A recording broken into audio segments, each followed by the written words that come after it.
కంటే మధురమైన వాక్యాలు దీంట్లో ఉన్నాయి. కాబట్టి దావీదు మహాభక్తుడు అంటాడు, జుంటి తేనె దారుల కంటే మధురమైనది నీ వాక్యము కదా, నీ వాక్యము నా పాదములకు దీపము కదా, నీ వాక్యము నా త్రోవకు వెలుగు కదా అని చెప్పి దావీదు మహాభక్తుడు అంటున్నాడు. ప్రియమైన దేవుని బిడ్డలారా, ఇలాంటి మాటలు మనము వినాలంటే నువ్వు దేవుని యొద్దకే రావాలి, యేసయ్య యొద్దకు రావాలి, యేసయ్యను నువ్వు నమ్ముకోవాలి, యేసయ్య తట్టు నువ్వు చూడాలి, యేసయ్యను నువ్వు అడగాలి. నా పాపములు క్షమించు యేసయ్యా అని అడిగితే నీ పాపములు క్షమించబడతాయి, ఆయన రక్తంలో పవిత్రపరచబడతాయి. మనము పవిత్రులుగా మారిపోతాము, మనం దేవుని బిడ్డలుగా అయిపోతాము, దేవుని సొత్తుగా మనం అయిపోతాము.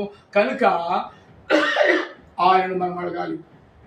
హల్లెలూయా. ఎందుకంటే ఆయన భూమి ఆకాశములను సృజించిన వాడు, ఆయన నీ పాదములను తొట్టిల్లనివ్వడు, నిన్ను కాపాడువాడు, కునుకడు, నిద్రపోడు. హల్లెలూయా. చూసా ఎంత